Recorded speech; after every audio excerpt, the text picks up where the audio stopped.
puskesmas dulu. Nah kalau dari puskesmas dirujuk untuk ke rumah sakit, dan semisal kalau pasien itu positif atau suspek corona, itu dirujuk lagi ke rumah sakit yang ditunjuk sebagai rumah sakit buat yang ngawadahin corona gitu.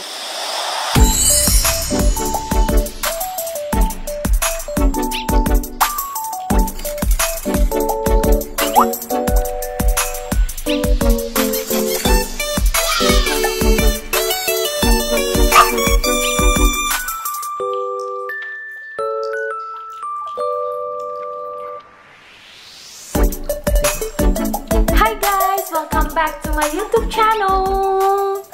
Di video kali ini a little bit different because kita mau menghubungin salah satu garda terdepan kita ya. Jadi sebenarnya dia lagi off dulu satu hari gitu ya. Alhamdulillah dia mau kita interview tentang, sebenarnya banyak banget kan pingin kita tuh nanya sebenarnya media itu bener gak sih dengan kenyataan yang ada. Nah kayak gitu guys, semoga video ini mengedukasi kita dari wabah corona ini. Bukan wabah lagi loh, sekarang tuh udah jadi pandemik. Coba apa bedanya pandemik sama wabah? Wabah virus. Jadi kalau wabah tuh masih sekitar kita ya, tapi ini udah pandemik alias mengglobal, mendunia ya. Semoga pandemik ini cepet diangkat sama Allah SWT dari Indonesia, karena dampaknya tuh buruk banget, apalagi dari ekonomi, kesehatan, dan pendidikan. Tapi kalian jangan khawatir karena masih bisa belajar di YouTube. Jadi buat kalian yang ada di rumah, stay di rumah aja ya. Let's check it out. Oh ya guys, aku mau infoin. Jadi petugas ini salah satu petugas RS ya. Nah itu tuh mungkin agak terpencil di Bandung itu. Jadi bukan petugas yang ada di pusat gitu ya. Jadi aku pengen tahu ketika dia dapat pasien COVID, apa yang RS sebenarnya lakuin gitu. Oke? Kita langsung telepon orangnya ya. Jadi sambil nungguin dia, kita dari sini. Masih cek sound? Hai. Nggak cek. Hai. Hai. Masih? Hai, nanti di itu udah. Hai. Gimana kabarnya? Hai. Alhamdulillah baik. Wow, lagi belajar ya. Nih aku punya cemilan nih banyak. Mau nggak? Dari Glowo. Oh, Dari Jatinangor loh. Ini sekalian. Kita gimana kabarnya nih, BTW? alhamdulillah baik. Wow. Lagi istirahat. Semangat ya. Mumpung lagi gak jaga. Gak ada terdepan nih buat Indonesia.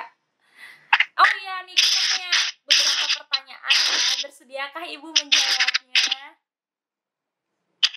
Boleh, silahkan. Jadi kabar baik ya, alhamdulillah. Terus sebenarnya kabar RS nih, RS yang tempat kamu jaga gimana kabarnya? Dan teman-teman yang lain tentunya ya. Makan ya. Boleh pulang? Kabar RS. Sinyalnya? Kabar RS di tempat kamu kerja dengan teman-teman kamu kayak gitu. Oh iya. Kebetulan kan sekarang aku lagi nggak jaga, jadi lagi istirahat. Kabar-kabar teman-teman bisa dipantau lewat grup WA sih. Jadi setiap hari kita tuh didoping sama vitamin. Oh, vitamin. Jadi vitaminnya dari rumah sakit dikasih untuk seluruh karyawan yang bertugas. Biar sistem kekebalan tubuhnya makin kuat di tengah pandemi corona ini. Oh gitu. Seperti itu. Jadi kan di rumah sakit Ibu tuh kan ya kayak ibaratnya bukan di pusatnya ya, tapi di pedalamannya. Bukan. Nah, pertanyaan aku, ada nggak sih yang suspek di pedalaman? Terus kalau di pedalaman itu yang suspek ditangani nggak? Suspek COVID? Kalau yang suspek sih di kabupaten ya, di kabupaten ada beberapa. Mungkin dari rumah sakit, sebelum ke rumah sakit ke puskesmas dulu. Nah kalau dari puskesmas dirujuk untuk ke rumah sakit, dan semisal kalau pasien itu positif atau suspek corona, itu dirujuk lagi ke rumah sakit yang ditunjuk sebagai rumah sakit buat yang ngawadahin corona gitu. Iya. Soalnya di sini juga kan keterbatasan ruangan juga. Tapi dia kalau di yang pusatnya penuh kayak gimana itu? Gimana? Kalau yang di pusatnya penuh? Kalau di pusatnya penuh, ya mau gak mau harus dibangun atau bikin tempat yang khusus kayak wisma atlet kayak gitu loh.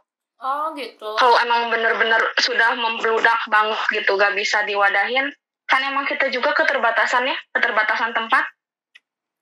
Nah, berarti kalau kayak tempat gitu ya, alat pelindung diri di kamu terus, Bu, jadi kayak ini nggak? Apa penyebarannya tuh yang kita kayak banyak kan, kayak beberapa apa platform dia tuh open donasi, itu bener nggak didonasikan? Oh, untuk APD yang berdonasi itu benar-benar didonasikan. Alhamdulillah ya, Jadi di tempat gitu ya. Alhamdulillah tersampaikan amanahnya. Oh, tapi masih kurang. Alhamdulillah. Kenapa?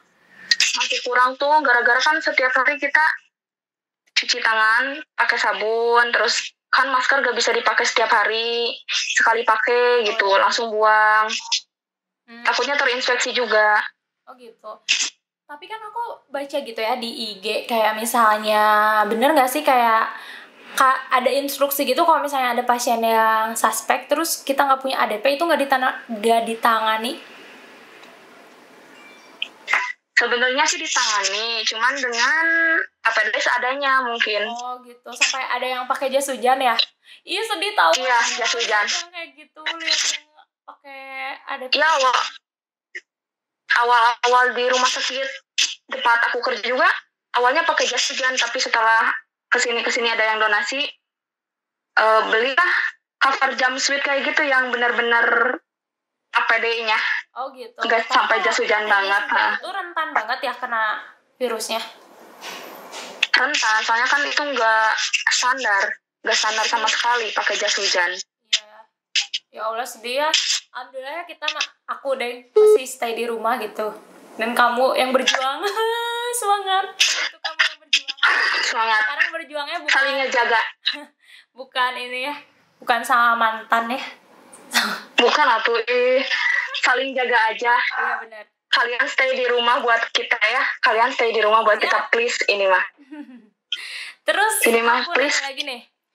Sebenarnya kenapa sih si virus itu kok bisa secepat itu menyebarnya gitu? Dari apa aja sih spesifikasinya yang nggak kita as human nggak sadarin gitu?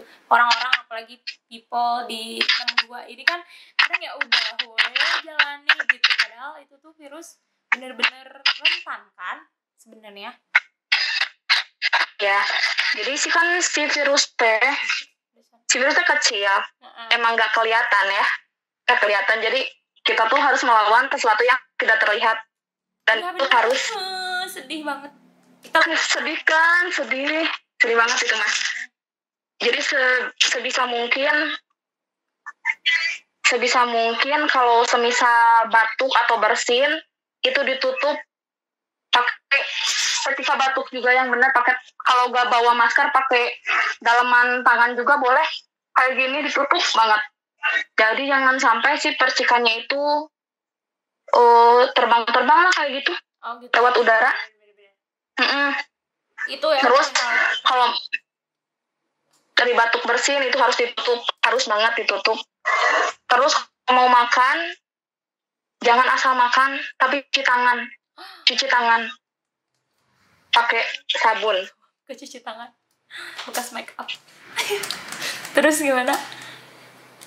Terus apa lagi? Terus kalau menyentuh permukaan nih, kayak misalkan HP atau kursi atau meja, jangan langsung megang muka atau mata atau hidung. Lebih baik cuci tangan dulu. Soalnya virus bisa cepat banget masuknya. Iya benar-benar. Terus kan ya kalau kita ngomongin dampak nih ya, pasti dampaknya tuh gede banget kan. Ya kayak dari ekonomi Pasti. ekonomi gitu, pendidikan juga terhenti ya enggak. Terus ekonomi, pendidikan, apalagi kesehatan gitu. Nah pertanyaan aku, Iya. kalau di RS sendiri tuh kira-kira ini gak sih, kayak ada gak sih dampak di RS-nya sendiri, di rumah sakitnya sendiri?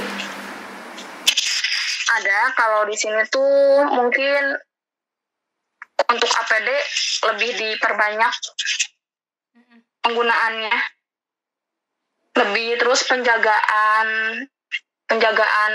pengunjung juga dibatasi atau sama sekali gak boleh ada yang mengunjungi kecuali keluarga yang nunggu. Oh gitu. Jadi sebelum masuk ke lingkungan rumah sakit pakai thermal scanner dulu sama pas satpam, terus disuruh edukasi cuci tangan.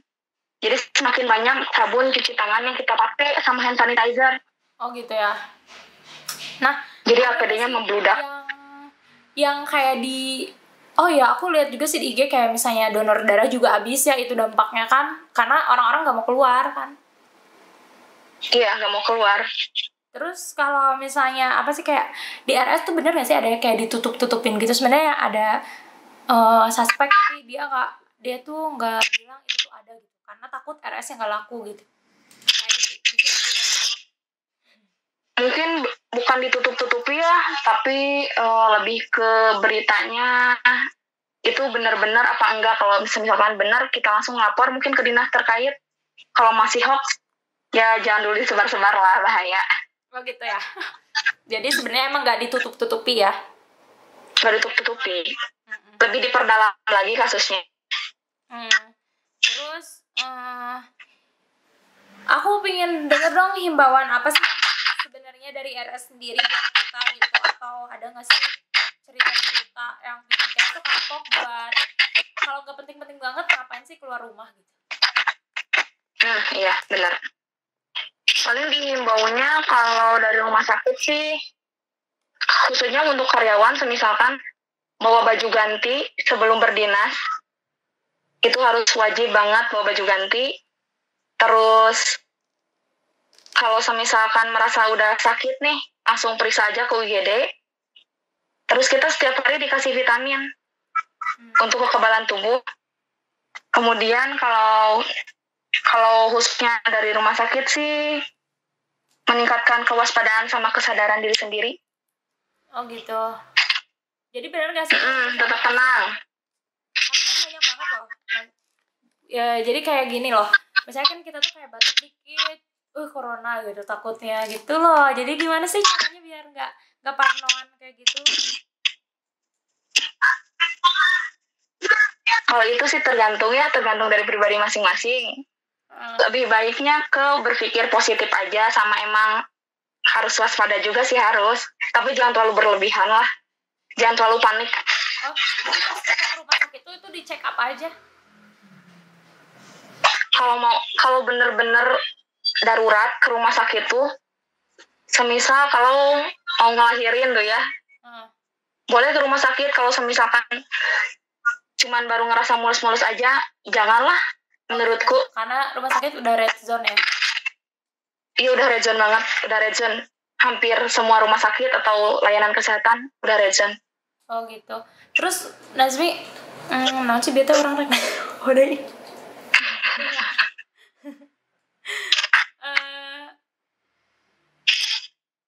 Oh iya, itu yang kayak misalnya di rumah sakit pas udah kita kena gejala corona, diapain aja di rumah sakit tuh gitu, sehingga kita tuh bener-bener bukan kita ya, maksudnya sehingga orang itu tuh positif gitu, diapain aja? Kalau itu biasanya ada pemeriksaan lebih lanjut sih, Fen, kayak pemeriksaan radiologi.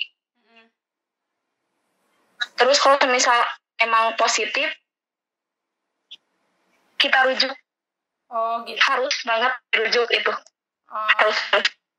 Tapi kalau yang ODP sama PDP itu nggak dirujuk? Kalau itu sih enggak, kalau itu nggak dirujuk. Oh, PDP itu karena dia tuh misalnya keluarganya gitu, temennya gitu ya? Iya. Paling kitanya yang harus benar-benar pakai APD. Oh iya, Nazmi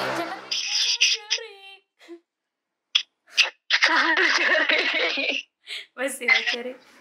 Paling aku mah kan menghimbau aja sih. Menghimbau aja. Sebisa mungkin sih jangan panik. Gak perlu lah sampai beli stok bahan makanan atau alat-alat kesehatan melebihi dari yang diperlukan. Kasihan soalnya saudara-saudara kita yang kerja di rumah sakit atau fasilitas kesehatan lain, kan mereka juga butuh masker lah. Sedangkan penyakit yang menular itu kan gak cuman coronavirus aja. Oh iya sih benar ya. Jadi yang penyakit yang lain jadi ibaratnya kayak gak terkendali kan. Nah gitu. Terus yang perlu ditingkatkan juga kewaspadaan sama kesadaran diri sendiri sih. Iya sih benar-benar. Itu benar-benar harus tetap tenang, praktekin hygiene sanitasinya. Jangan asal makan. Kalau sebelum makan juga cuci tangan. 6 langkah. Kamu udah bisa cuci tangan? Gimana cuci tangan? Kumaha carana? Misalkan ada sabun. TikTok wae 6 langkahnya. Iya. Ini sabun, semisal sabun. 1 langkah. 1 langkah, ada 6 langkah cara cuci tangan. Mulai dari depan. Punggungnya, punggung jari. Dari depan hingga ke belakang. Sela-sela jari. Terus? Sela-sela jari.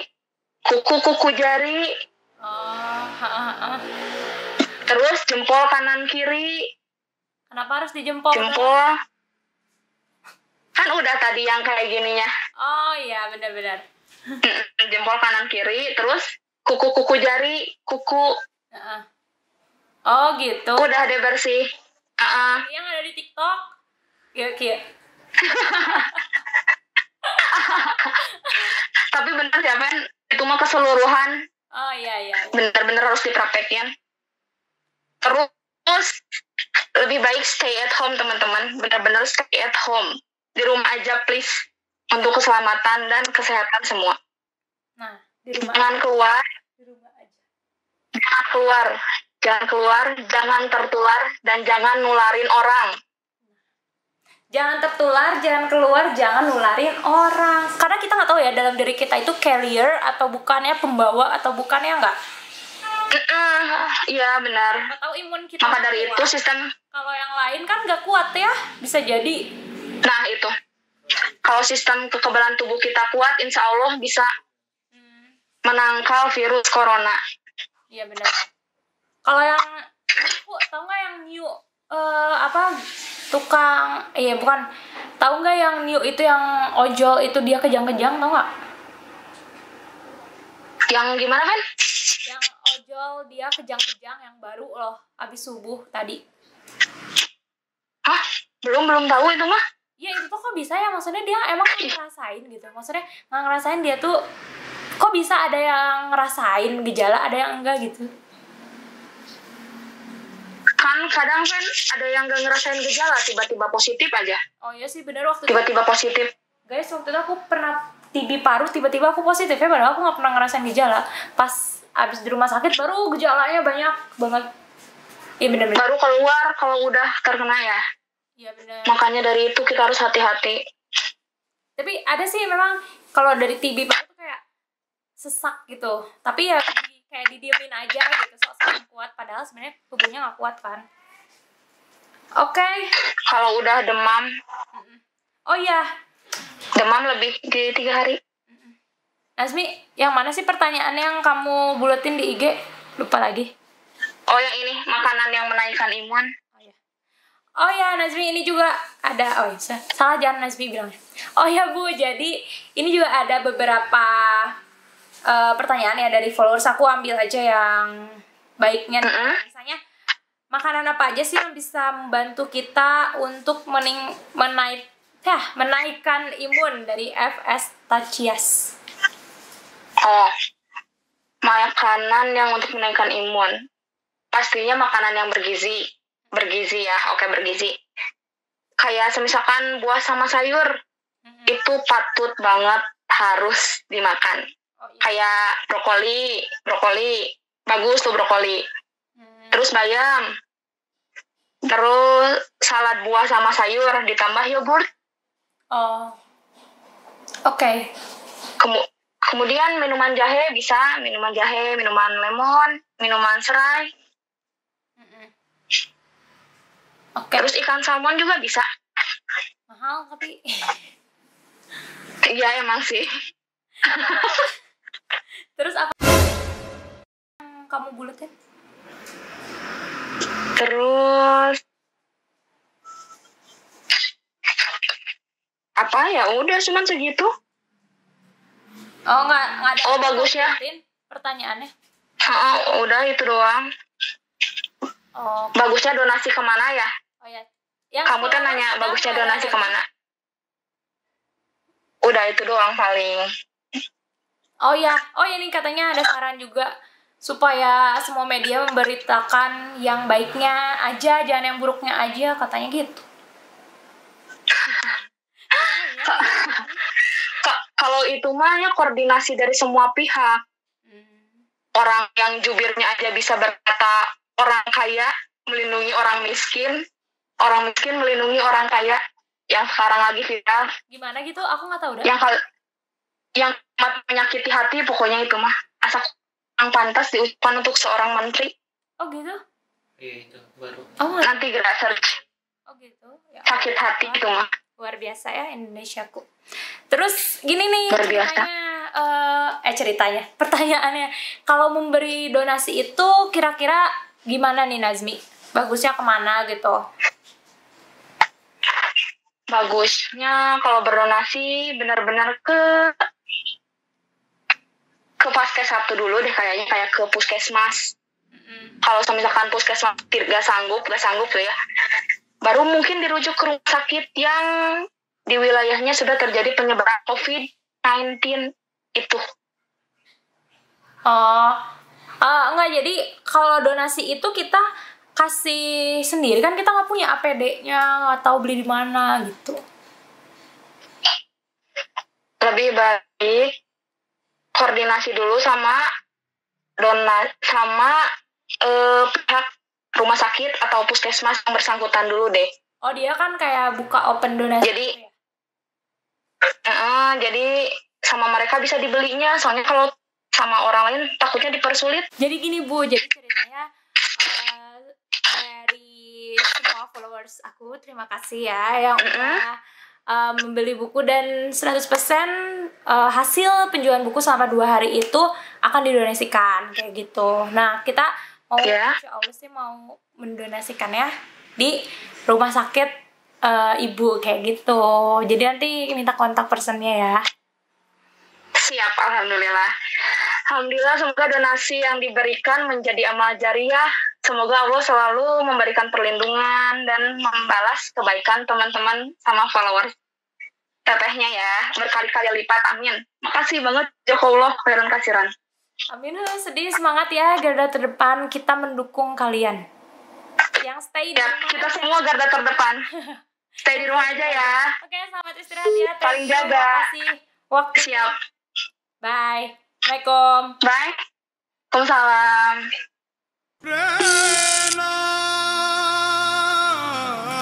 Ya, iya kan record.